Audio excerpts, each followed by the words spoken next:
بسم اللہ الرحمن الرحیم باب اذا صلی فی ثوب له اعلام ونظر الى علمها میں ضمیر مؤنث کی ہے، اس کا مرد ثوب خمیصہ کی تعبیر پر، اور خمیصہ مؤنث ہے۔ لہو علام یہ ثوبن کی صفت ہے، ونظر اس کا معطوف علیہ صلی ہے۔ معنی یہ ہے کہ باب اس بارے میں کہ جب انسان ایسے کپڑے میں نماز پڑھے جس کے لیے نقش و نگار ہوں، ونظر الی علمها، اور اس کی نظر اس کپڑے کے نقش و نگار پر پڑ جائے تو اس کی نماز صحیح ہے۔ یعنی نماز میں نقش و نگار والے کپڑے پہن کر نماز پڑھنا اور حالت نماز میں نقش و نگار پر اگر نظر پڑ جائے تو اس سے نماز فاسد نہیں ہوتی، مگر یہ خشوع اور خضوع کے خلاف ہے۔ اس لیے بہتر یہ ہے کہ نقش و نگار والی چادر یا کپڑا پہن کر نماز نہ پڑھی جائے، لیکن اگر پڑھ لی تو نماز ہو جائے گی۔ اب حدیث پاک سنیے۔ ایک صحابی رسول ہیں حضرت ابو جہم، ان کا نام ہے عامر ابن حذیفہ غدوی القرشی، مدنی صحابی۔ فتح مکہ کے موقع پر انہوں نے اسلام قبول کیا اور قریش کے معزز اور عالم نسب شخصیت تھے۔ کعبہ مقدسہ کی تعمیر میں 2 مرتبہ ان کی شرکت ہوئی۔ حضرت امیر معاویہ کے دور خلافت کے آخر میں ان کا وصال ہوا۔ ابو جہم انہوں نے نبی کریم صلی اللہ تعالی علیہ وسلم کی خدمت میں ایک نقش و نگار والی چادر پیش کی تو نبی کریم صلی اللہ تعالی علیہ وسلم نے اس نقش و نگار والی چادر کو اوڑھ کر نماز پڑھی اور نظر حالت نماز میں اس کے نقش و نگار پر پڑ گئی۔ تو جب نبی کریم صلی اللہ تعالی علیہ وسلم نماز سے فارغ ہوئے تو آپ نے ارشاد فرمایا کہ یہ نقش و نگار والی چادر ابو جہل کے پاس لے جاؤ اور ابو جہل سے ایک کالا سادہ کمبل لے آؤ، فإنها ألهتني آنفا عن صلاتي، اس لیے کہ اس چادر کے نقش و نگار نے مجھے ابھی میری نماز سے، میری نقش و نگار والی چادر نے مجھے اپنی نماز سے غافل کر دیا تھا، مجھے اپنی نماز سے غافل کر دیا تھا۔ بات سمجھئے؟ اب اگلی روایت عائشہ صدیقہ رضی اللہ تعالی عنہا کی جو ہے اس میں یہ ہے کہ نبی کریم نے ارشاد فرمایا کنت انظر الی علمها، کہ میں نماز میں اس چادر کے نقوش دیکھنے لگا، فاخاف ان یفتننی، تو مجھے اندیشہ ہوا کہ یہ مجھے فتنے میں نہ ڈال دے۔ تو اس روایت سے یہ معلوم ہوتا ہے کہ اخاف ان یفتننی، کہ مجھے اندیشہ ہوا کہ مجھے فتنے میں نہ ڈال دے۔ تو اس سے معلوم ہوا کہ نماز اس نقش و نگار والی چادر نے فتنے میں نہیں ڈالا، صرف اس کا اندیشہ ہوا۔ اور اس روایت میں جو پہلے ہے فَإِنَّهَا أَلْهَتْنِي آنِفًا عَنْ صَلَاتِي، اس نے مجھے اپنی نماز سے غافل کر دیا۔ اس سے معلوم ہوا کہ نماز کے خشوع میں غفلت طاری ہو گئی تھی۔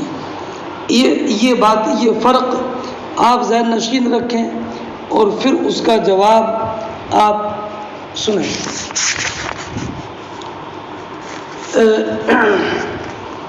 جواب سے پہلے میں چند باتیں آپ کو یہ بتا دوں کہ اس حدیث سے یہ معلوم ہوا کہ نقش و نگار والا کپڑا پہننا جائز ہے، اس میں نماز جائز ہے۔ اور ایک بات یہ معلوم ہوئی کہ اگر نماز میں کچھ ذہن منتشر ہو جائے تو اس سے نماز میں کوئی فرق نہیں پڑتا ہے، اور یہ اجماعی مسئلہ ہے۔ اور ایک بات یہ بھی معلوم ہوئی کہ اگر ایسی چیز کا خیال آ گیا جو نماز کے متعلقات سے نہیں ہے تو بھی نماز صحیح ہوگی۔ اور ایک بات یہ معلوم ہوئی کہ نماز میں خشوع اور خضوع مطلوب رہنا چاہیے، اور جو چیز دل کو نماز سے غافل کر دے، دل کو بھٹکا دے، اس سے اعتراض کرنا چاہیے۔ اسی لیے ہمارے علماء نے فرمایا کہ مستحب یہ ہے کہ مصلی کی نظر اپنے موضع سجدہ پر ہو، اس لیے کہ یہ تعظیم سے زیادہ قریب ہے۔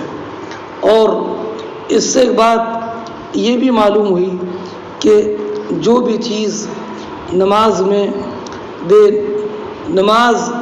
میں غفلت پیدا کرے اور طاعت سے قلب کو بے نیاز کر دے، اور دنیا کی زینت اور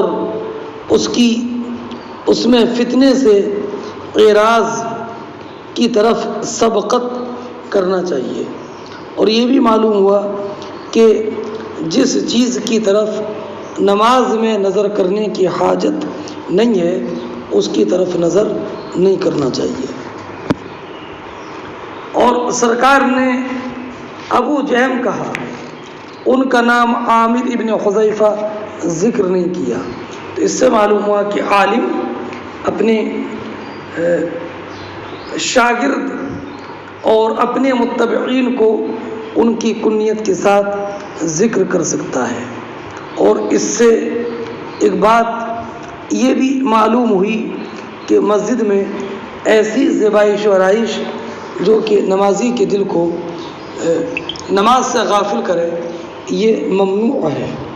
اور ایک بات یہ بھی معلوم ہوئی کہ اپنے اصحاب اور اپنے احباب سے ہدیہ قبول کرنا یہ جائز ہے۔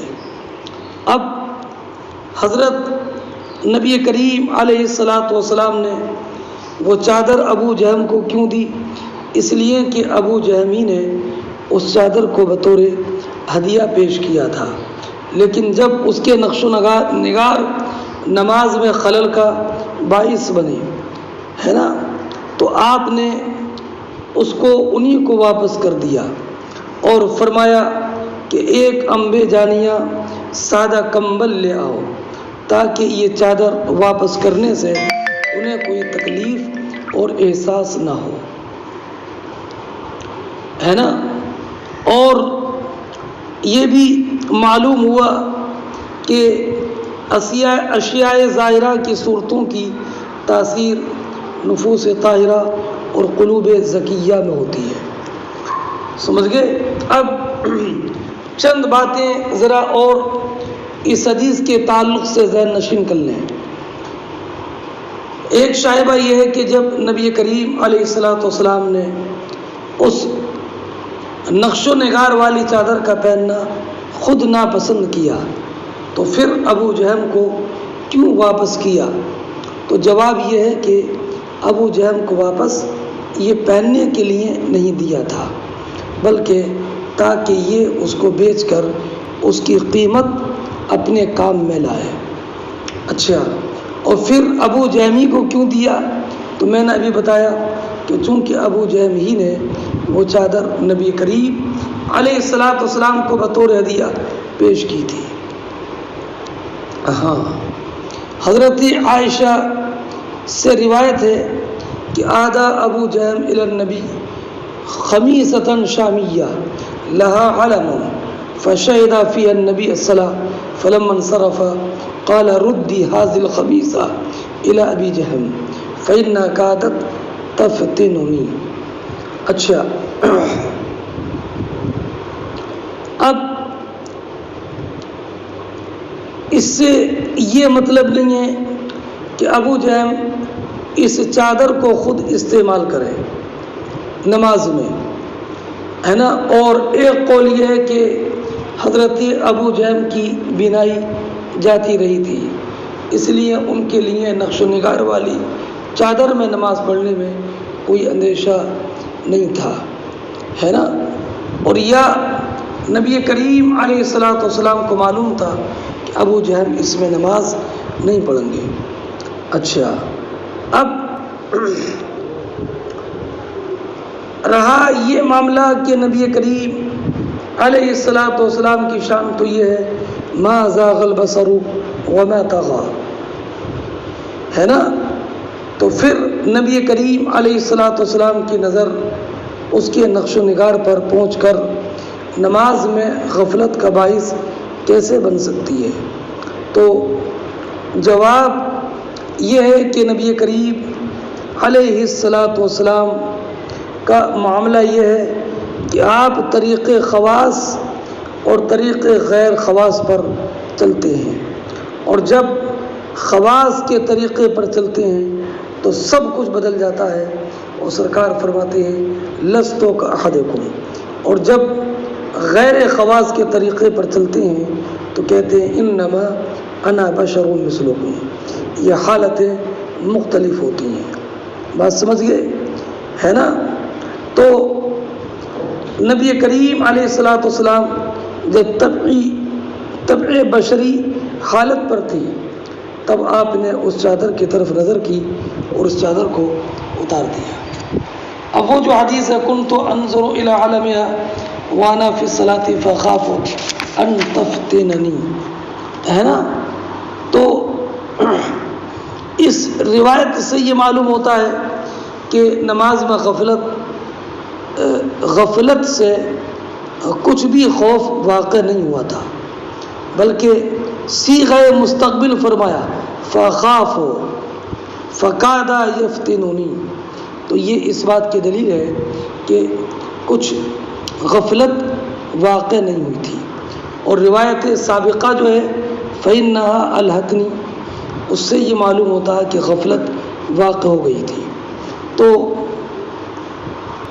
ابھی میں نے بتایا کہ نبی کریم کی دو حالتیں ہیں، حالت بشریہ اور ایک حالت مختصہ۔ تو حالت بشریہ کے اعتبار سے کہا الہتنی، اور دوسری حالت کے اعتبار سے ہے نا یہ اس پر جزم نہیں کیا بلکہ یہ کہا اخاف ہو۔ سمجھ گئے؟ ہاں۔ اور اس حدیث میں امت کو تنبیہ ہے کہ اپنی نمازوں میں ایسی چیزوں سے اعتراض کرے، اس لیے کہ نماز وہی معتبر اور افضل ہے جس میں کہ خشوع ہو، اور جو نماز میں غفلت پیدا کرے وہ تو خشوع اور خضوع کے منافی ہوتی ہے۔ باب اذا صلی ان صلی فی ثوب مصلب او تصاویر هل تفسد صلاته وما ينهى عن ذلك۔ یہ باب اس بارے میں کہ جب انسان نماز پڑھے ایسے کپڑے میں جس کپڑے میں صلیب بنی ہو یا صلیب کے علاوہ اور کوئی تصویریں بنی ہوں، تو کیا اس کی نماز فاسد ہو جائے گی؟ وما ینہا عن ذالک، اور اس سے جو ممانعت ہے کہ ایسے کپڑے میں نماز نہ پڑھے جس میں صلیب کی شکل ہو یا جس کپڑے میں تصویر بنی ہو. سمجھ گئے؟ مصلب کا معنی وہ کپڑا جس میں کہ صلیب کی تصویر بنی ہو. ہاں بات سمجھ گئے؟ اچھا، ایک ہے تصویر اور ایک ہے تمثال. تو بعض علماء نے فرق کیا کہ تصویر حیوان میں ہوتی ہے اور تمثیل حیوان اور غیر حیوان دونوں میں ہوتی ہے. اور بعض علماء نے کہا کہ تمثال وہ ہے کہ جس کے لیے جرم و شخص ہو، اور صورت وہ ہے کہ جس میں جو تصویر وہ ہے کہ جو دیوار یا کپڑے یا کسی کاغذ وغیرہ پر قلم وغیرہ سے بھی بنا دی جائے، وہ بھی تصویر ہے. اور تمثال وہ ہے کہ جو مجسمہ ہو، مجسمہ جو روڈوں پر لگا دیتے ہیں وہ تمثال ہے، اور جو کپڑے وغیرہ میں ہوتی ہے یہ تصاویر ہے نا. اور حضرت سلیمان علیہ السلام کے بھی وہ تصویریں بناتے تھے جنات ان کے لیے، تو اس وقت میں یہ مباح تھا. چلیے اب حدیث پاک آپ پڑھیں گے حدیث پاک. تو حدثنا ابو معمر عبد الله ابن عمرو قال حدثنا عبد الوارث قال حدثنا عبد العزيز ابن صہیب. حضرت انس رضی اللہ تعالی عنہ سے روایت ہے، وہ کہتے ہیں کانا قرام حضرت انس بیان فرماتی ہیں کہ حضرت عائشہ صدیقہ رضی اللہ تعالی عنہ کے پاس ایک تصویر دار پردہ تھا. سترت بھی جانب بیتہا، جو انہوں نے اپنے گھر کے ایک گوشے میں لگا رکھا تھا. تو نبی کریم علیہ السلام نے ان سے فرمایا امیتی عنا کی قرام کی ہاذا، ہمارے سامنے سے اپنا پردہ ہٹا لو، اس لیے کہ اس کی تصویریں فإنه لا يزال تصاویرہ تعرض فی صلاتی، اس لیے کہ اس کی تصویریں نماز میں میرے سامنے آتی رہیں، میرے سامنے آتی رہیں. اب یہ جو حدیث ہے، اس حدیث میں نبی کریم علیہ السلام ایسا کپڑا نہیں پہنے تھے جس میں تصویریں تھیں، بلکہ حضور کے سامنے جو پردہ تھا اس میں تصویریں تھیں. اس سے یہ ثابت ہوتا ہے کہ نمازی کے آگے اگر تصویر ہو تو وہاں نماز پڑھنا منع ہے. مناسبت یہ ہے کہ جب ایسے پردے کی طرف منہ کر کے نماز پڑھنا منع ہے، تو اگر کپڑے پر تصویریں ہوں تو بدرجہ اولا ممانعت ہوگی. اب رہا یہ کہ اس میں تصویر کا ذکر ہے، صلیب کا ذکر نہیں ہے، تو دونوں کا حکم ایک ہے، اس لیے کہ صلیب کی بھی پوجا ہوتی ہے اور تصویر کی بھی. اس لیے جیسے وہ کپڑا پہن کر نماز ممنوع ہے جس میں تصویریں ہوں، اسی طرح وہ کپڑا پہن کر بھی نماز ممنوع ہے جس پر صلیب بنی ہو. اور جب آپ نے اس کے ہٹانے کا حکم دیا تو معلوم ہوا کہ ایسے کپڑوں کا استعمال مطلقاً منع ہے. اس سے حدیث سے ثابت ہوا کہ اگر نمازی کے آگے ایسی چیز ہو جس سے حضور قلب میں خلل کا اندیشہ ہو تو وہاں نماز ممنوع ہے. سمجھ گئے؟ اب حضرت عائشہ صدیقہ رضی اللہ تعالی عنہ فرماتی ہیں کہ جب حضور نے مجھ سے یہ فرمایا تو میں نے اتار دیا اور اس کے تکیے بنا دیے جس پر میں اور حضور ٹیک لگایا کرتے تھے. اس سے یہ معلوم ہوا کہ اگر تصویر اہانت کی جگہ ہو تو کوئی حرج نہیں. اسی طرح اتنی چھوٹی ہو کہ اگر زمین پر رکھی جائے تو کھڑے ہو کر دیکھنے سے اعضاء کی تفصیل دکھائی نہ دیتی ہو تو اس میں بھی کوئی حرج نہیں ہے. اس تصویر کا رکھنا حرام ہے جو اتنی بڑی ہو کہ کھڑے ہو کر دیکھنے سے اعضاء کی تفصیل معلوم ہوتی ہو اور وہ اہانت کی جگہ نہ ہو۔ اہانت کی جگہ جیسے فرش پر ہے کہ پاؤں سے روندی جائے گی، اس پر بیٹھا جائے گا، یا تکیے میں ہے کہ اس پر ٹیک لگایا جائے گا، ہے نا؟ ہاں۔ اب آپ اس حدیث پاک میں ذرا غور کیجئے کہ اس حدیث سے معلوم ہوا کہ ساری تصویریں ممنوع ہیں، چاہے وہ اشخاص تمثال ہوں یا غیر تمثال، چاہے پردے میں ہوں چاہے دیوار پر ہوں، ہے نا؟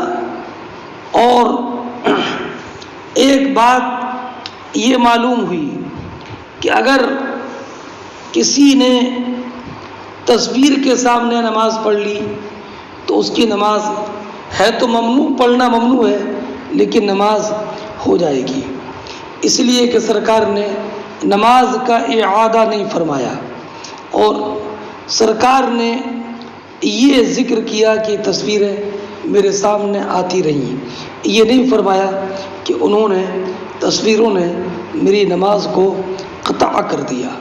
اس لیے جس انسان نے اس طریقے پر نماز پڑھی یا تصویر کی طرف دیکھ لیا تو علماء کے نزدیک اس کی نماز جائز ہے۔ ہاں۔ اب ایک بات اور بھی معلوم ہوئی کہ اگر تصویر بستر وغیرہ میں ہے تو اس میں کوئی حرج نہیں ہے۔ اگلا باب دیکھو، باب من صلی فی فروج حریر ثم نزع، یہ باب اس بارے میں ہے کہ جس انسان نے ریشم کا قبا پہنا، ثم نزع، اس کے بعد اس کو اتار دیا۔ فروج وہ قبا ہے کہ جس کا چاق پیچھے کھلا ہو، ہے نا؟ تو ریشم کا لباس مرد کے لیے پہننا حرام ہے اور عورتوں کے لیے پہننا جائز ہے۔ حدیث پاک میں کہ ایک ہاتھ میں نبی کریم علیہ الصلوۃ والسلام نے سونا لیا اور ایک ہاتھ میں ریشم، اور فرمایا یہ دونوں میری امت کے مذکر یعنی مردوں کے لیے حرام کیے گئے ہیں، اور یہ دونوں میری امت کی عورتوں کے لیے حلال رکھے گئے ہیں۔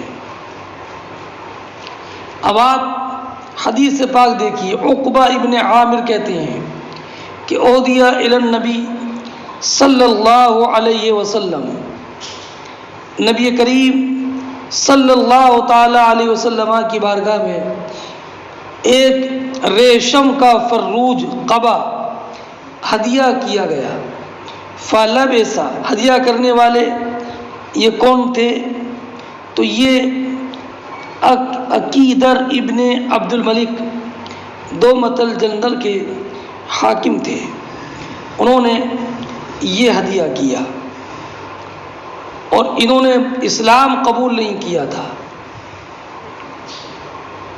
سمجھ گئے، بلکہ انہوں نے نبی کریم سے مصالحت کی تھی، اور بعد میں جب خالد ابن ولید نے انہیں قیدی کیا اور دومتل جندل کا محاصرہ کیا خلافت ابی بکر صدیق رضی اللہ تعالی عنہ میں، تو یہ مشرک ہو کر، مشرک نصرانی تھے، ان کا قتل کیا گیا۔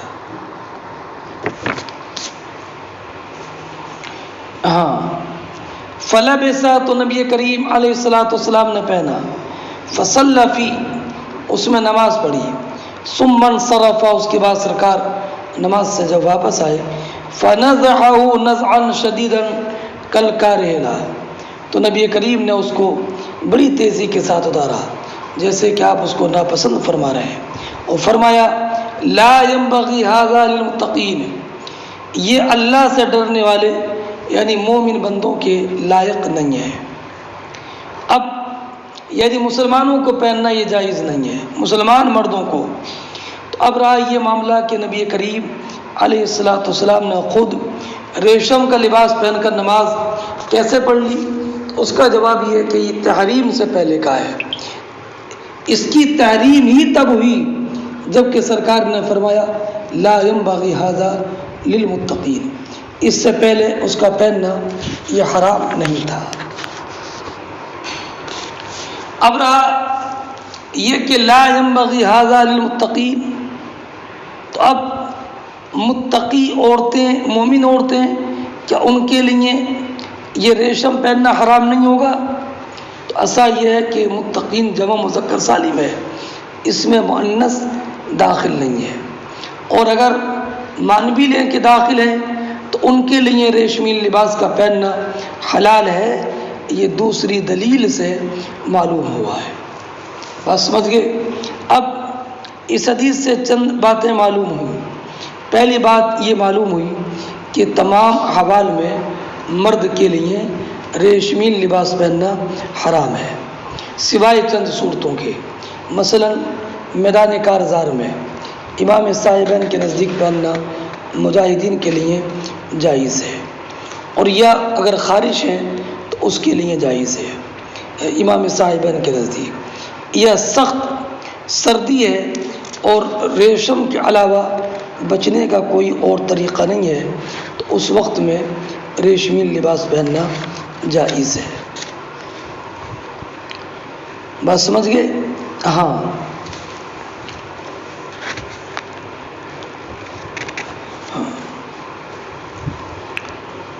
چلیے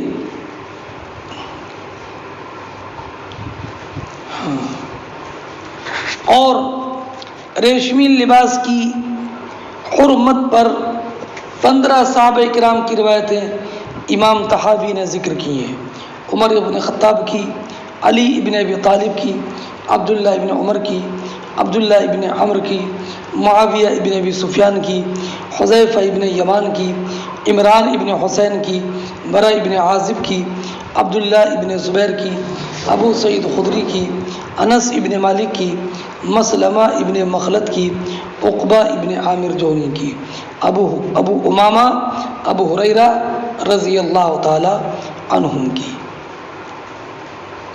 اب رہا یہ معاملہ کہ جب یہ حرام تھی تو سرکار نے کیوں پہنی تھی؟ جواب میں نے بتا دیا کہ یہ تحریم سے پہلے کا ہے نا۔ اور امام نووی نے فرمایا کہ اول نہیں اور اول تحریم ہی اس وقت تھی جب سرکار نے اس کو اتارا۔ بات سمجھے؟ اور جابر ابن عبداللہ کی روایت میں مسلم شریف میں ہے صلی فی قبا دباج ثم نزع وقال نہانی عنہ جبرائیل، ہے نا، ابھی جبرائیل نے مجھ سے منع کیا ہے، تو اول تحریم اسی سے ثابت ہوگی۔ بات سمجھ گئے؟ ہاں۔ چلیے اور ایک روایت میں سرکار نے فرمایا الذهب والحریر، ہاں، حلّا للاناس امتی یحل للاناس امتی وحرام علی ذکورها۔ اور وہی حدیث کہ حضرت علی ابن ابی طالب فرماتے ہیں کہ سرکار نے ریشم ایک ہاتھ میں لی دائیں ہاتھ میں اور سونا بائیں ہاتھ میں لیا، اور پھر فرمایا ان ھذین حرام علی ذکور امتی۔ اور حضرت ابو موسیٰ اشعری کی نبی کریم سے روایت ہے کہ سرکار نے فرمایا الحریر والذهب حلال لاناس امتی حرام علی ذکورها۔ اور حضرت عقبہ ابن عامر کی ایک اور روایت ہے کہ آپ نے فرمایا کہ الحریر والذهب حرام علی ذکور امتی حل لاناثہم۔ بات سمجھ گئے؟ ہاں اچھا، اور اس سے بعض علماء نے یہ بھی استدلال کیا کہ ریشمین کپڑوں میں نماز جائز ہے، اس لیے کہ سرکار نے اس نماز کا اعادہ نہیں فرمایا، لیکن یہ دلیل نہیں بنے گی، اس لیے کہ اس وقت میں نے بتایا اس وقت تو ریشم پہننا حرام ہی نہیں تھا، لیکن بعد میں اب اگر کوئی ریشمین کپڑا پہن کر نماز پڑھتا ہے تو نماز صحیح ہو جائے گی، لیکن مکروہ ہے اور گناہ گار ہے، اس لیے کہ اس نے حرام کا ارتکاب کیا ہے۔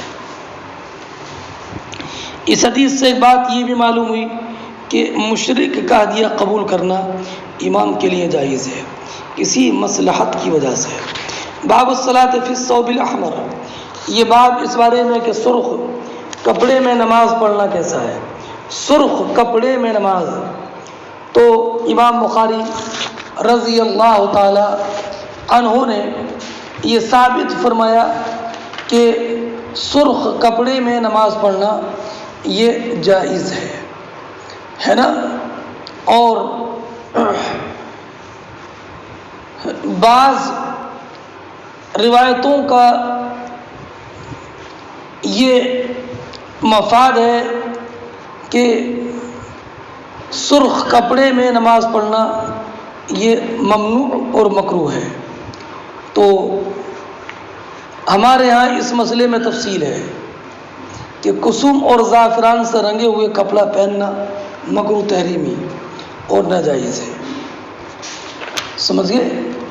اور اگر کسی دوسری چیز سے کپڑا رنگا اور اس کا رنگ سرخ ہے اور سرخ تیز ہے تو مکروہ تنزیہی ہے ورنہ نہیں، بات سمجھے؟ تو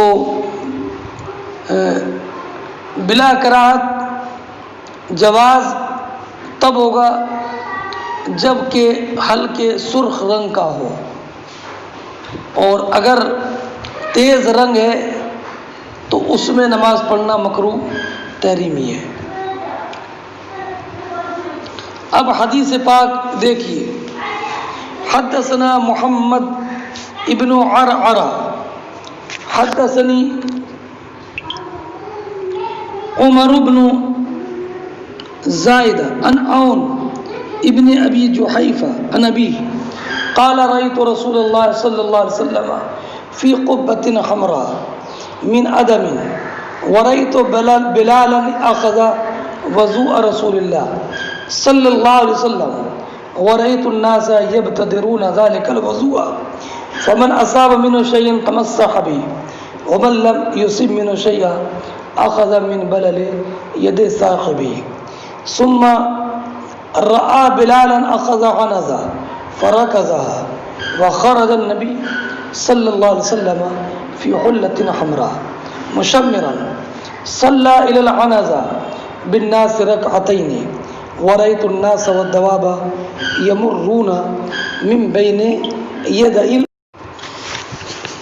یہ روایت جو اس روایت میں جو واقعہ ہے یہ حجۃ الوداع کے موقع کا ہے کہ نبی کریم صلی اللہ تعالی علیہ وسلم حجۃ الوداع کے موقع پر مکہ مکرمہ کے مقام ابطح میں قیام پذیر تھے، جو کہ منا سے قریب ہے، خیف بنی کنانہ ہے، اور آپ کا قیام سرخ چمڑے کے خیمے میں تھا۔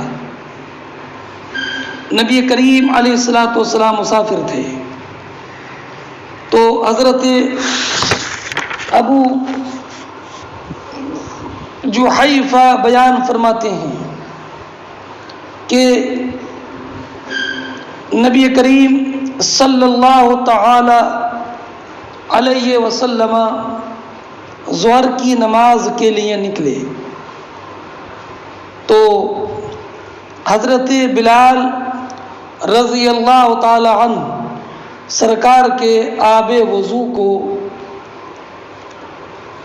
اپنی ہتھیلی میں لیتے اور اپنے چہرے پر ملتے، اور نبی کریم کے اعضائے وضو سے گرنے والا پانی حاصل کرنے میں صحابہ کرام علیہم الرحمۃ والرضوان ایک دوسرے پر سبقت کرتے، اور اگر کسی کو نبی کریم علیہ الصلاۃ والسلام کے اعضائے وضو کی تری نہیں ملتی تو اپنے ساتھی کے ہاتھ کی تری لے لیتا ہے نا، اور اس کو اپنے چہرے پر ملتا۔ پھر حضرت بلال رضی اللہ تعالی عنہ نے ایک قنزہ،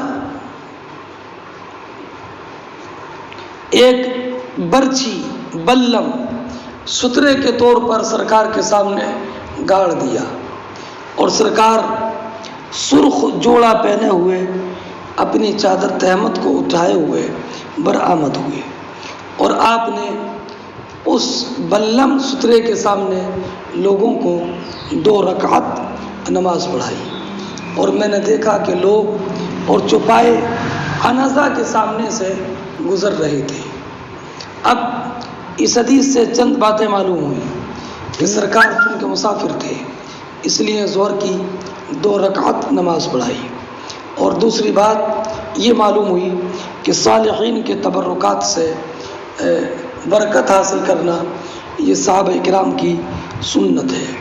اور ایک بات یہ معلوم ہوئی کہ سترہ قائم کر لینا چاہیے، اور سترہ جب قائم کر لیا تو سترے کے آگے سے اگر کوئی گزرتا ہے تو نہ گزرنے والا گناہگار ہے اور نہ نمازی کی نماز قطع ہوگی۔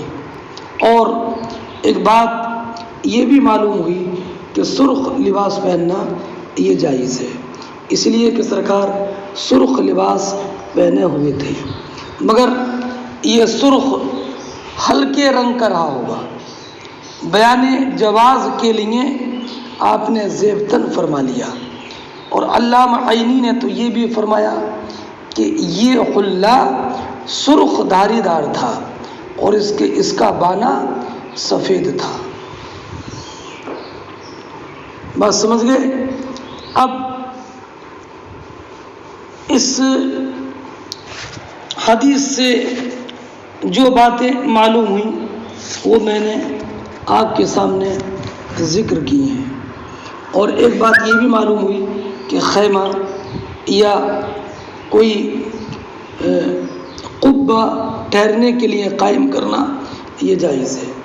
ایک روایت میں یہ ہے کہ سرکار جس قبے میں آرام فرما تھے اس میں 40 صحابہ کرام کا قیام تھا، اور یہ بھی معلوم ہوا کہ کسی سید کبیر زاہد فی الدنیا کو رنگین کپڑا پہننا یہ بھی جائز ہے، اور یہ بھی معلوم ہوا کہ مائع مستعمل پاک ہے نا۔ امام اعظم کے نزدیک طاہر ہے، مطہر نہیں ہے، اور امام اعظم سے جو روایت اس پانی مائع مستعمل کے ناپاک ہونے کی تھی اس پر عمل نہیں ہے۔ اور رہا نبی کریم علیہ الصلاۃ والسلام کا آب وضو اور استعمال کرنے والا پانی، تو وہ تو علامہ عینی فرماتے ہیں وہ طاہر نہیں ہے، وہ ہوا طہور ایضا اطہر من کل طاہر واطیب۔ علامہ عینی کی بولے تو سنو کہ امام نبی کریم کا استعمال کردہ پانی طاہر بھی ہے، مطہر بھی ہے، بلکہ وہ تو ہر طاہر سے زیادہ اطہر اور ہر طیب سے زیادہ اطیب ہے۔ باب الصلاة فی السطوح والمنبر والخشب۔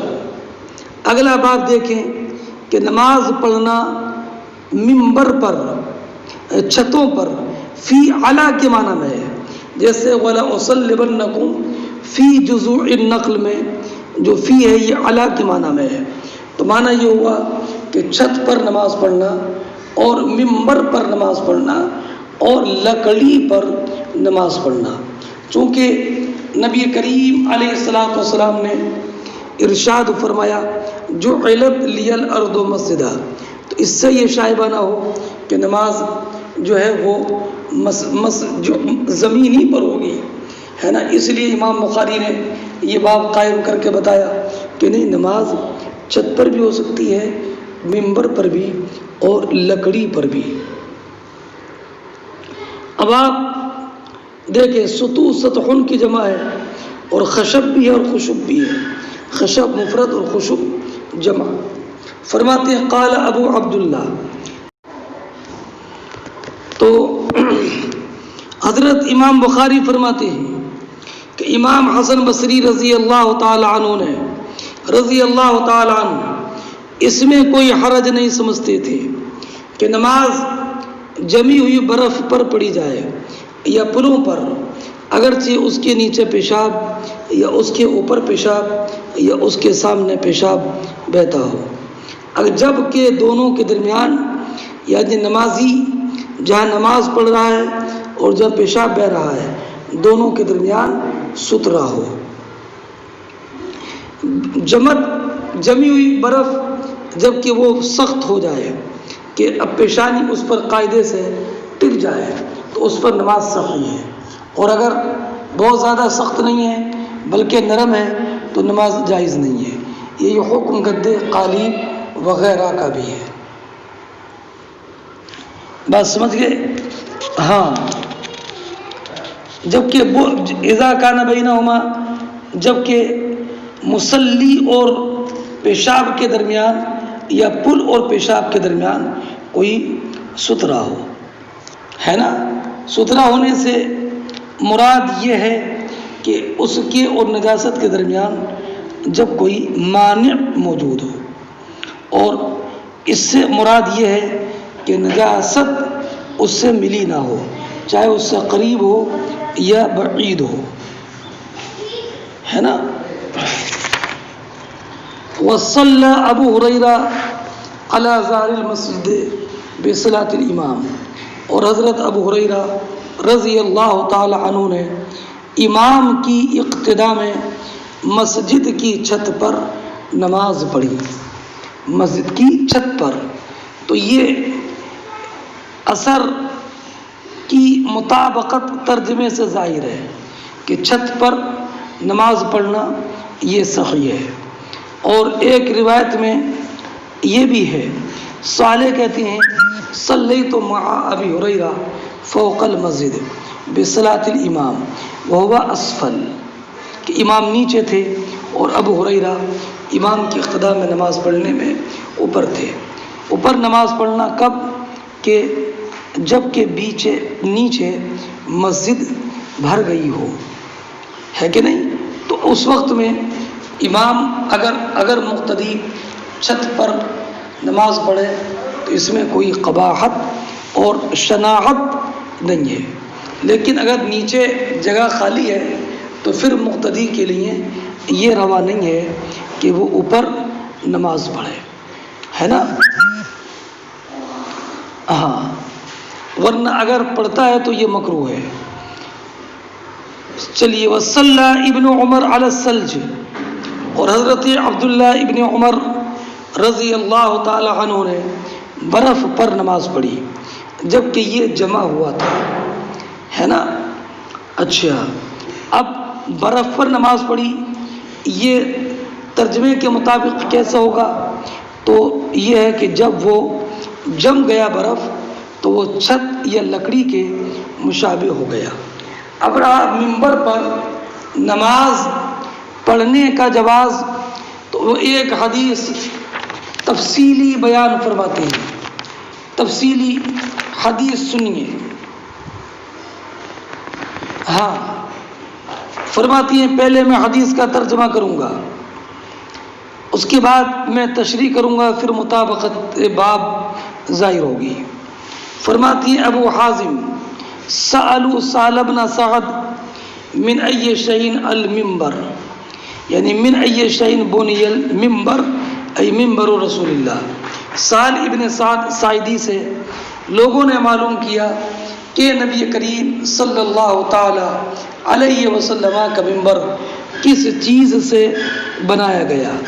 تو حضرت سہل ابن سعد ساعدی نے کہا ما بقی بالناس عالم منی، لوگوں میں اس بات کو مجھ سے زیادہ جاننے والا کوئی دوسرا باقی نہ رہا، اس لیے کہ مدینہ طیبہ میں آخر میں صحابہ کرام میں سب سے آخر میں وصال کرنے والے حضرت سہل ابن سعد ساعدی تھے۔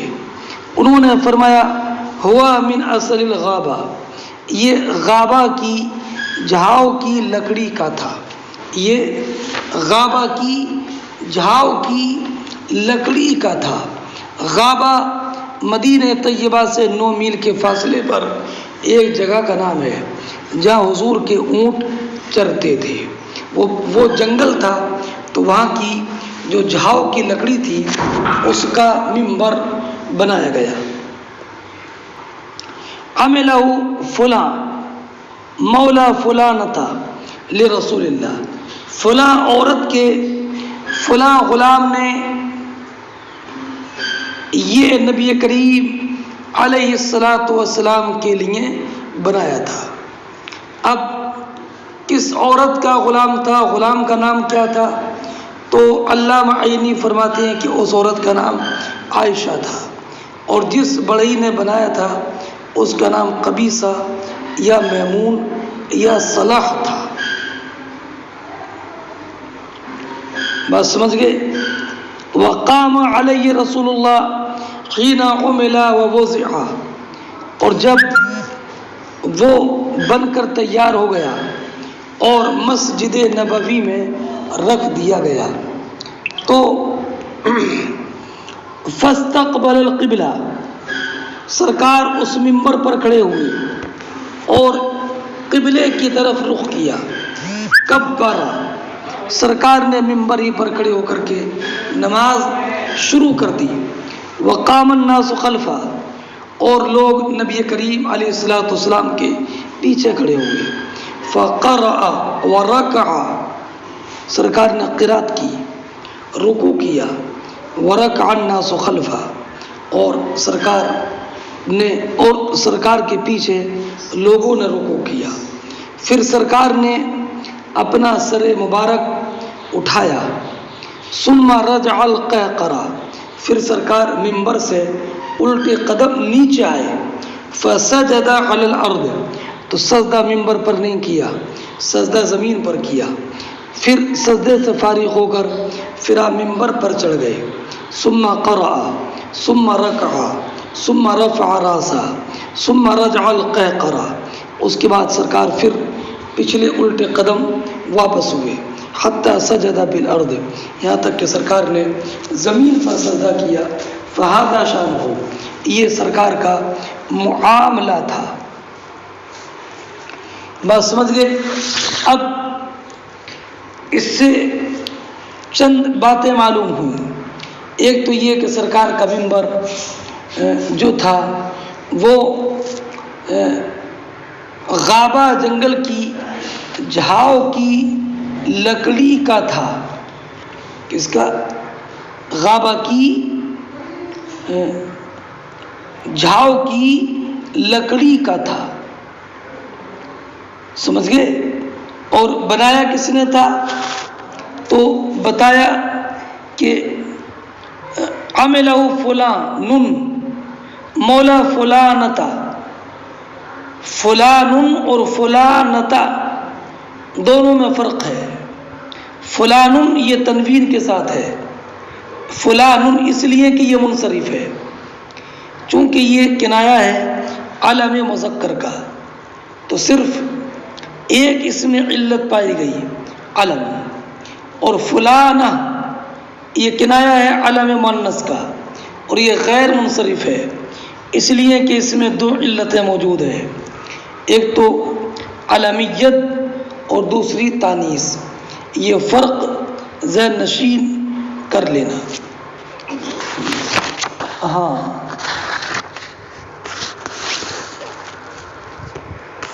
اچھا،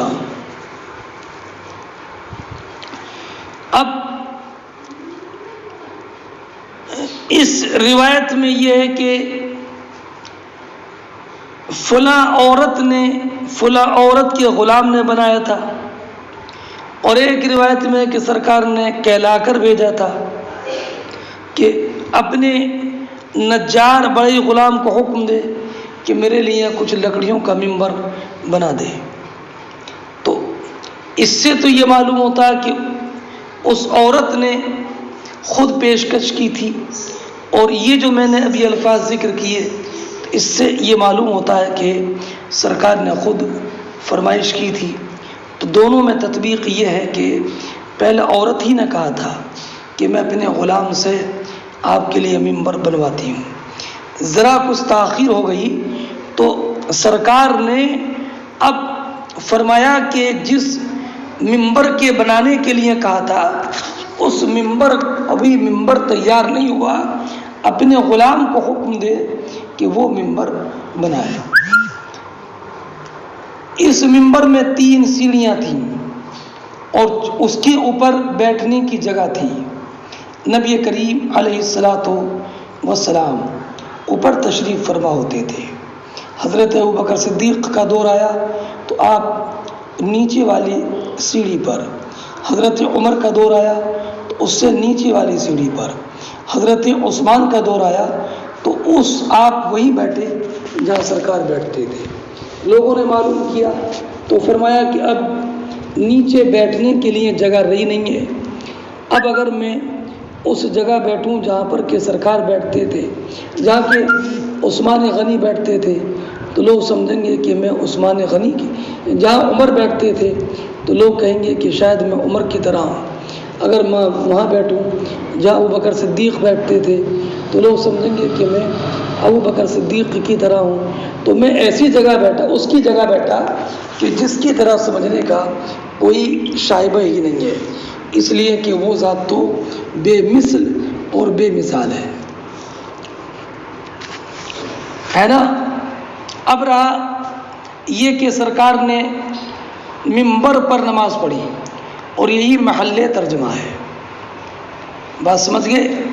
اب ہاں، اگر تو اس سے ایک بات یہ معلوم ہوئی کہ امام مقتدی سے بلند جگہ پر کھڑا ہو سکتا ہے، جیسے کہ نبی کریم علیہ السلام کھڑے ہوئے، اور امام اعظم کا مذہب یہ کہ جواز محل کراہت ہے، اور یہ جو سرکار ممبر پر تشریف کھڑے ہوئے، قیام رکوع ممبر پر کیا اور سجدہ نیچے، تو یہ نبی کریم علیہ السلام کی خصوصیات سے ہے۔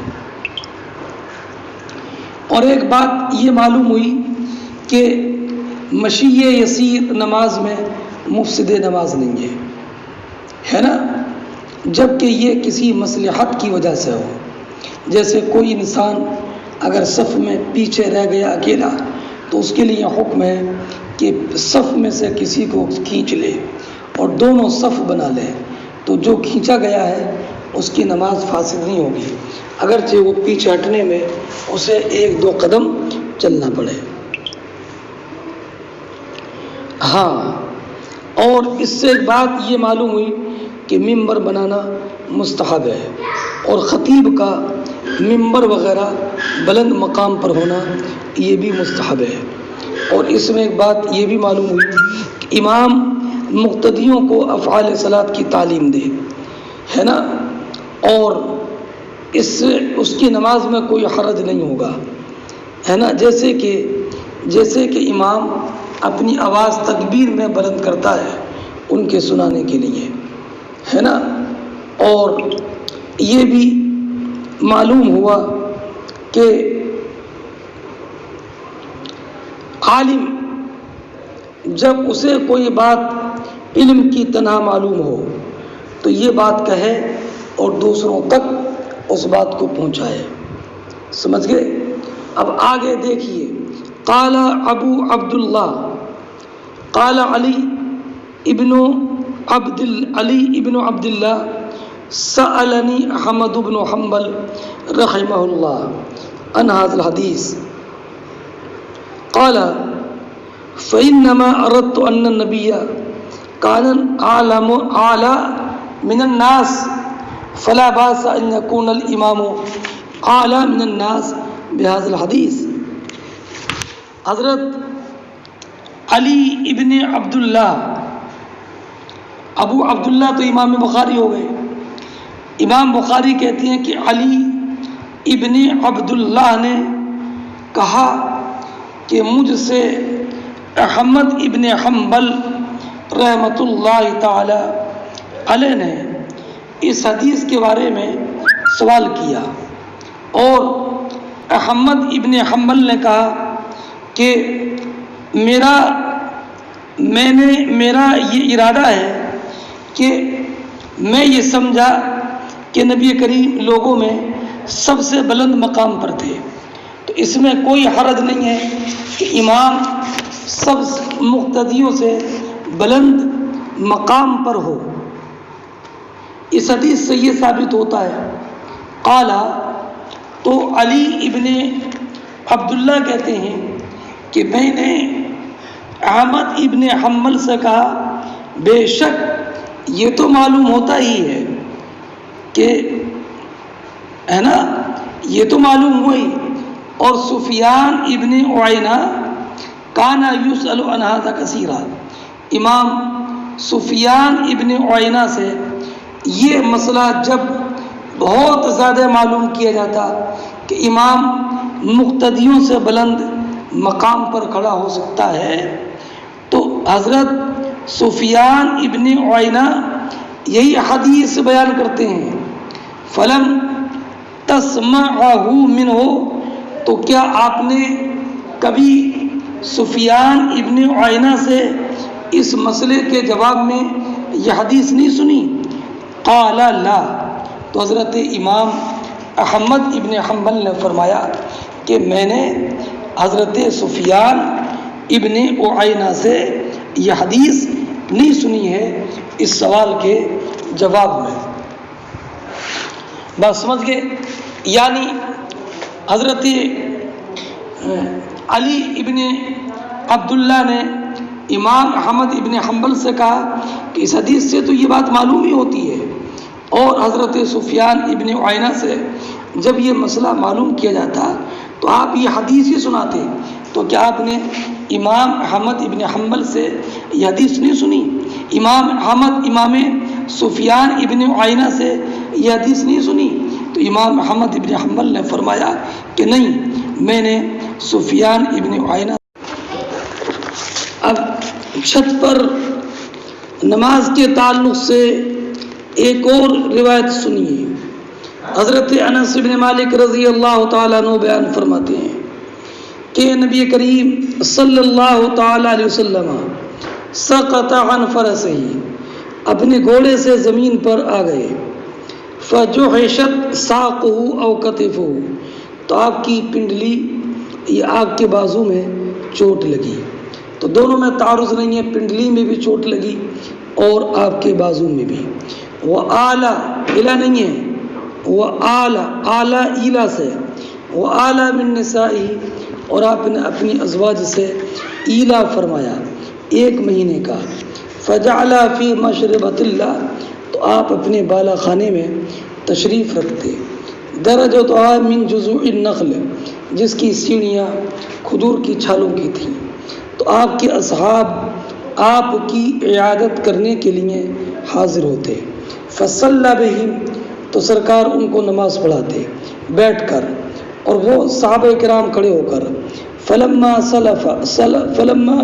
سلم، جب سرکار نے سلام پھیرا تو فرمایا انما جعل الامام لیؤتم بہ، امام تو اسی لیے ہوتا ہے کہ اس کی اقتدا کی جائے، فاذا کبر فکبروا واذا رکع فرکعوا واذا سجد فاسجدوا وان صلى قائما فصلوا قیاما، تو کھڑے ہو کر کے نماز پڑھو۔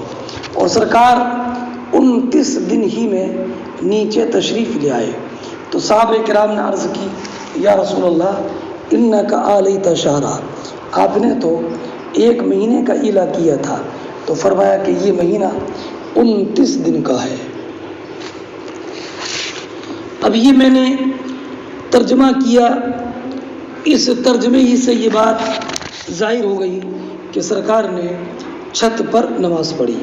اس سے یہ معلوم ہوا کہ چھت پر نماز پڑھنا یہ بلا شبہ جائز ہے۔ اب یہاں پر دو مسئلے قابل غور ہیں۔ سرکار نے فرمایا کہ جب سرکار نے بیٹھ کر نماز پڑھی اور سرکار کی اقتداء میں صحابہ کرام نے کھڑے ہو کر، تو سرکار نے کیا فرمایا؟ اذا صلی جالسا فصلوا جلوسا۔ سمجھ گئے؟ حالانکہ ہمارے یہاں پر حکم یہ ہے کہ اگر امام کسی عذر شرعی کی وجہ سے بیٹھ کر نماز پڑھے اور مقتدی قیام پر قادر ہوں تو مقتدیوں کو بیٹھ کر نماز پڑھنا جائز نہیں ہے، بلکہ انہیں کھڑے ہو کر پڑھنا لازم ہے۔ تو یہ جو حکم ہے اذا صلی جالسا فصلوا جلوسا، یہ حکم منسوخ ہے، اس لیے کہ یہ واقعہ سن 5 ہجری کا ہے، اور مرض وصال میں نبی کریم نے بیٹھ کر نماز پڑھائی اور تمام صحابہ کرام کھڑے تھے۔ اس وقت حضور نے صحابہ کرام کو بیٹھنے کا حکم نہیں دیا، تو اعتبار آخر کا ہوتا ہے۔ تو اس کا حاصل یہ نکلا کہ یہ حدیث منسوخ ہے، جس میں سرکار نے فرمایا اذا صلی جالسا فصلوا جلوسا، بلکہ حکم وہی ہے کہ اگر امام کسی عذر شرعی کی وجہ سے فرض نماز بیٹھ کر پڑھا رہا ہے اور مقتدی اس کی اقتداء میں فرض نماز پڑھ رہے ہیں تو بیٹھ کر نہیں بلکہ کھڑے ہو کر کے نماز پڑھیں گے۔ اچھا، دوسری بات یہ معلوم ہوئی کہ یہاں پر دو باتیں ہیں کہ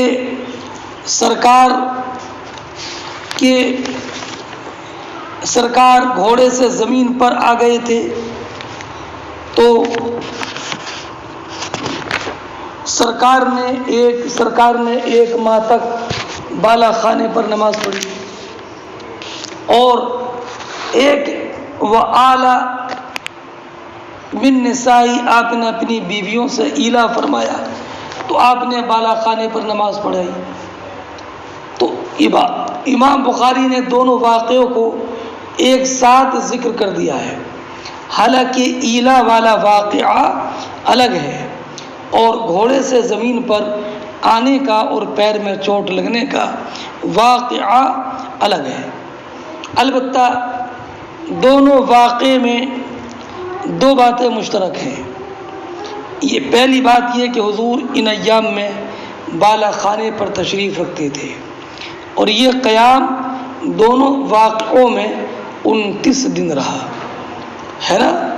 تو اس سے بعض لوگوں کو یہ شائبہ ہو گیا کہ دونوں ایک ہی واقعے ہیں، مگر حقیقت میں یہ الگ الگ دو واقعے ہیں، اس لیے کہ چوٹ کا واقعہ سن 5 ہجری میں پیش آیا اور ایلا کا واقعہ سن 9 ہجری میں۔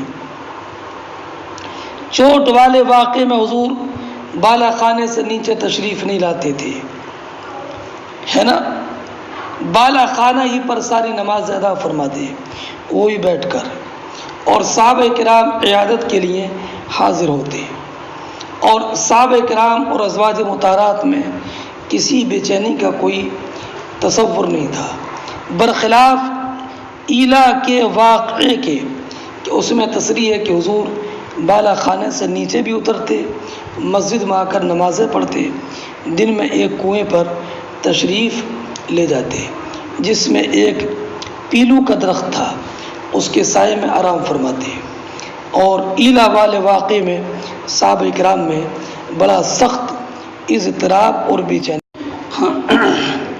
چوٹ لگنے والا واقعہ سن 5 ہجری میں ہے۔ اس کا سبب یہ ہوا کہ نبی کریم علیہ السلام کسی ضرورت سے غابہ تشریف لے جا رہے تھے، کسی وجہ سے ایک کھجور کے درخت کی جڑ میں آپ زمین پر آ گئے، دائنا پاؤں اکھڑ گیا اور دائنی جانب شدید خراش آئی، پنڈلی میں بھی اور شانے میں بھی۔ شریعت میں ایلا اسے کہتے ہیں کہ کوئی یہ قسم کھائے کہ میں 4 مہینے اپنی یا اس سے زائد مدت اپنی بیوی کے قریب نہیں جاؤں گا، لیکن یہاں حدیث میں ایلا سے مراد فقہی معنی مراد نہیں ہے، لغوی معنی مراد ہے، یعنی صرف قسم کھانا۔ مطلب یہ ہوا کہ حضور نے یہ قسم کھائی تھی کہ میں 1 ماہ تک اپنی ازواج کے قریب نہیں جاؤں گا۔ یہ قسم کس وجہ سے تھی؟ اس کے مختلف اسباب ہیں، اس کا ذکر انشاءاللہ آئندہ ہوگا۔ اب سرکار نے قسم کھائی تھی کہ 1 ماہ تک اپنی ازواج کے قریب نہیں جاؤں گا، اور آپ 29 دن کے بعد ہی نیچے اتر آئے، تو صحابہ کرام علیہم الرحمۃ والرضوان نے عرض کی، یا رسول اللہ علیہ الصلوۃ والسلام، آپ نے قسم تو 1 ماہ تک کی کھائی تھی۔ تو سرکار نے فرمایا، ہاں مہینہ کبھی 30 کا ہوتا ہے اور کبھی 29 کا، یہ مہینہ 29 دن کا تھا۔ سمجھ گئے؟ بس یہاں تک بات مکمل ہو گئی۔ اب اگلا باب شروع ہوتا ہے، مطالعہ کر کے آئیے گا، ٹھیک ہے بھائی؟ اور باقاعدہ روزانہ سبق ملاتے رہیے اور پیچھے کا بھی دیکھتے رہیے۔ اگلا باب ایک اور دیکھ لیں، باب اذا اصاب ثوب المصلی امرأتہ اذا سجد، کہ جب نمازی کا کپڑا اپنی بیوی کے لگ جائے جب وہ سجدے میں جائے تو نماز میں کوئی حرج نہیں ہوتا ہے۔ حدیث پاک پہلے گزر گئی ہے۔ میمونہ بیان فرماتی ہیں کہ نبی کریم صلی اللہ تعالی علیہ وسلم نماز پڑھتے اور میں آپ کے مقابل ہوتی اور میں حائضہ ہوتی، مجھے کبھی آپ کا کپڑا لگ جاتا جب کہ آپ سجدہ کرتے۔ میمونہ فرماتی ہیں وَكَانَ يُصَلِّي عَلَى الْخُمْرَةِ، سرکار چٹائی پر نماز پڑھتے تھے۔ سمجھ گئے؟ تو اس سے یہ بھی معلوم ہوا کہ چٹائی پر بھی نماز پڑھنا یہ جائز ہے۔ السلام علیکم ورحمۃ اللہ وبرکاتہ۔